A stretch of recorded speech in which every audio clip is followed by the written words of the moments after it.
Imagine a sun-drenched afternoon in the heart of Amritsar, where the air is thick with the scent of marigolds and the sounds of a vibrant festival.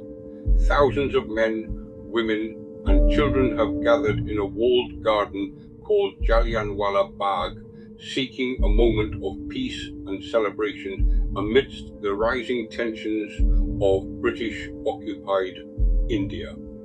But as the shadows lengthen, the only exit is blocked by 50 soldiers with rifles at the ready. Without a single word of warning, the silence is shattered by the deafening roar of gunfire that doesn't stop for 10 agonizing minutes. This is not just a story of a protest gone wrong, it is the chilling account of a cold-blooded massacre that would change the course of history forever and earn one man the dark title, the Butcher of Amritsar. Remember to comment, like, share and subscribe so you don't miss future episodes of the Calendar of Crime before we carry on with the story. The year was 1919 and the British Raj was tightening its grip on India through the repressive Rowlatt Act, a law that allowed the government to imprison anyone without trial. In the Punjab region, tensions were reaching a breaking point. Two popular local leaders, Dr. Saifuddin Kichliu and Dr. Satyapal, had been arrested and deported, sparking violent protests in Amritsar on April 10th. In response, the British authorities called in Brigadier-General Reginald Dyer, a man known for his rigid discipline and unwavering belief in British supremacy. Dyer immediately imposed a ban on all public gatherings, but in a city teeming with pilgrims for the Baisakhi festival, the word did not reach everyone. On the afternoon of April 13th, Jallianwala Bagh was filled with an estimated 15,000 to 20,000 people.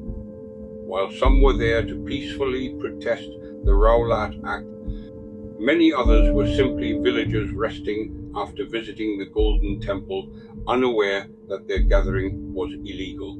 The Bagh itself was a trap, a 6 to 7 acre plot enclosed by high brick walls with only 5 narrow entrances, most of which were locked. It was a place of refuge that was about to become a slaughterhouse.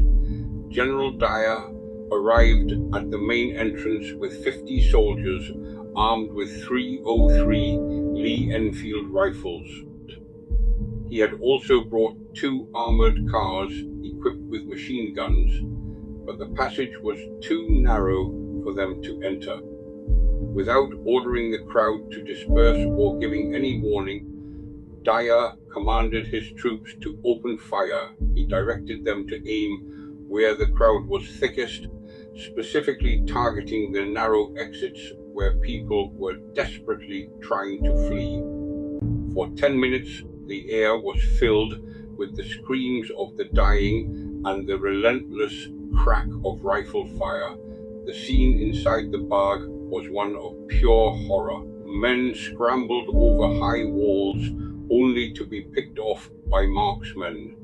Mothers shielded their infants with their own bodies as bullets tore through the air. In a desperate bid to escape the hail of lead, hundreds of people jumped into a large open well in the center of the garden. By the time the soldiers had exhausted their ammunition, firing exactly 1,650 rounds, the ground was soaked in blood and piled with the bodies of the innocent. Dyer then marched his troops away, leaving the wounded to suffer through the night without medical aid, as a curfew prevented anyone from coming to their rescue. The official British inquiry, known as the Hunter Commission, later reported 379 dead and over 1,200 wounded, though Indian nationalist leaders estimated the death toll was closer to 1,000. When questioned about his actions, Dyer remained unrepentant, stating that his intention was not just to disperse the crowd, but to produce a sufficient moral effect and strike terror into the hearts of the Punjab. While he was eventually censured and forced to resign, he returned to England to a hero's welcome from some who hailed him as the savior of the Punjab, even receiving a significant sum of money raised by his supporters. The Jallianwala Bagh massacre became a turning point in India's struggle for independence. It shattered the myth of British fair play and turned moderate leaders like Mahatma Gandhi into staunch revolutionaries.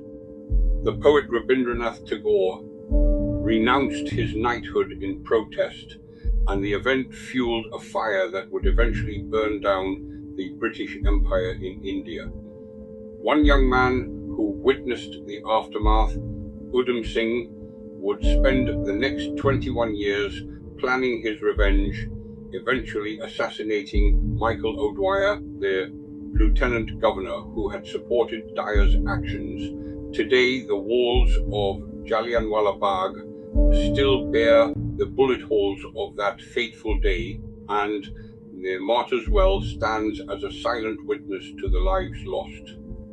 The Butcher of Amritsar may have intended to break the spirit of a nation, but instead he ignited a resolve that would not be extinguished until India was free. The events of April 13, 1919 remain a somber reminder of the cost of liberty and the darkness that can reside in the heart of unchecked power. Thanks for watching. Please comment, share, like, and subscribe for future episodes from the Calendar of Crime.